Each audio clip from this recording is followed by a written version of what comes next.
Physically, emotionally, mentally, do you think you're ready to get back out there and start dating? It's time to push yourself out the door and meet new people. Maybe think about whether or not you're actually in the right place to do that. Coaching clients ask me all the time, do you think I'm ready now that you've gotten to know me? You guys ask me all the time.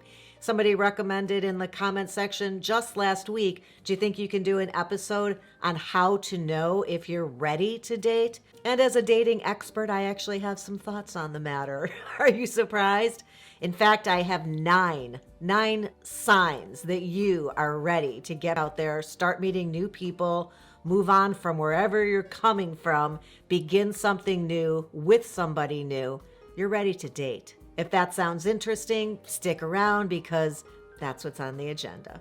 Number 1, you're pretty healthy physically. And that's important because a lot of people want to know that their future partner is taking care of themselves, not just with their physical health, mental health as well, but that's probably in my list somewhere down the way here.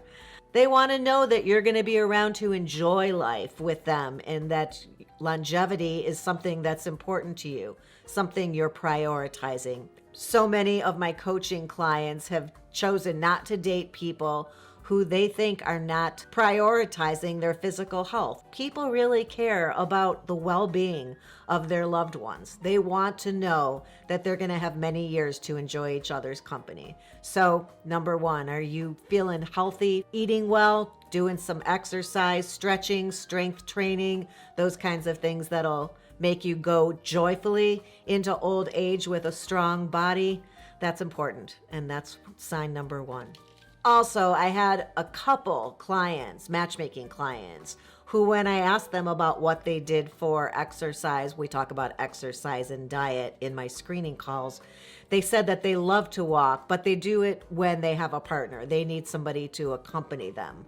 That's what motivates them. I encourage you to not wait until you find somebody special. Be that person. Be the person that somebody's going to want to commit to and spend time with and go on a walk with because you've chosen it for yourself, not something that you're going to do once you have a better reason than you to do it. Part of that may have seemed like it was geared towards people of a certain age, so I'm going to go in the other direction. If you are a person who has young children, make sure that you have childcare aligned. If you don't have kids that can be left alone, who are of the age of at least babysitting or teenagers or out of the house kids, then make sure that you have a babysitter or some type of support system of family or neighbors or friends who can step in and watch children, because in order to date, you have to be available to date.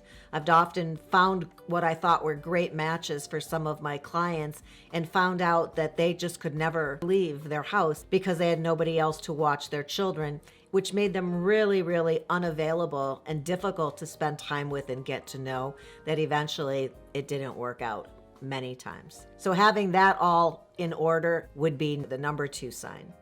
Number 3, you have something to cover your body with in order to go out and date, meaning you have clothes that make you feel fabulous, make you feel confident, no fuss, no muss.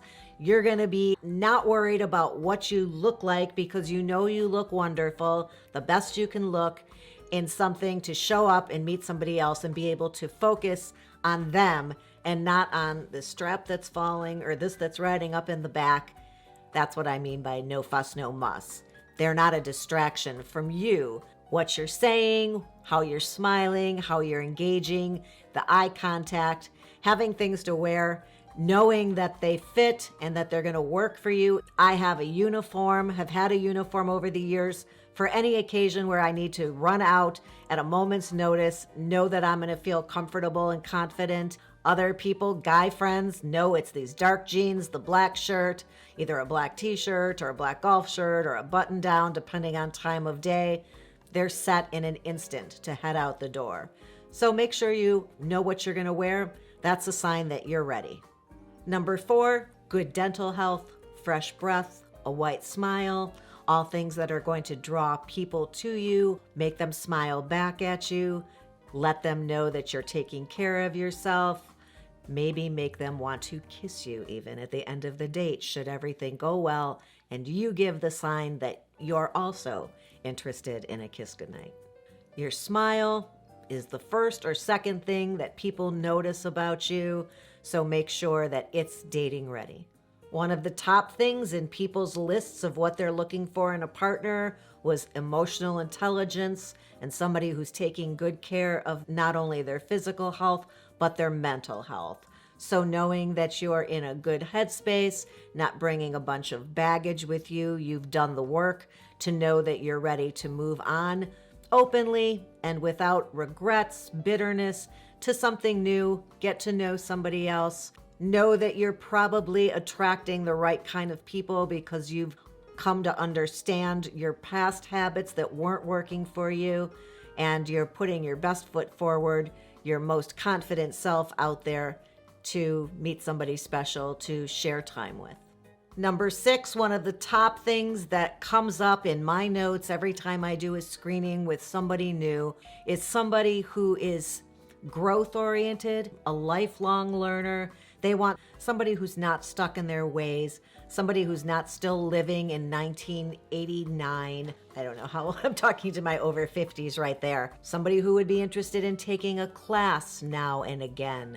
Somebody who would be open to learning something new with a partner, trying something new. Somebody maybe who reads or keeps up on current events. That's important to a lot of people. If that describes you, one more sign that you're ready.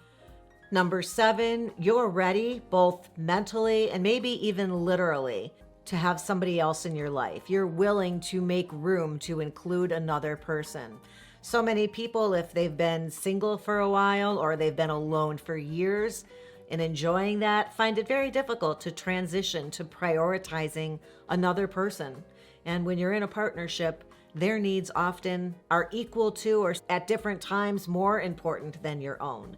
You want them to be happy. Sometimes the couple will focus on one person's needs, other times the other, and you have to be able to put aside your own selfishness to be able to be a thoughtful and giving partner to another person. And then this is not to discount the fact that if you move in together, you literally have to make room for another person to combine their stuff with yours, combine your lives in so many ways and not be set in your old ways. So if you are open to this and you have room in your heart, in your mind, in your attitudes, and in your space to include another person, that's another great sign that you're ready to be out there dating and meet somebody who you're going to form a partnership with. Number 8 is upbeat and open to fun.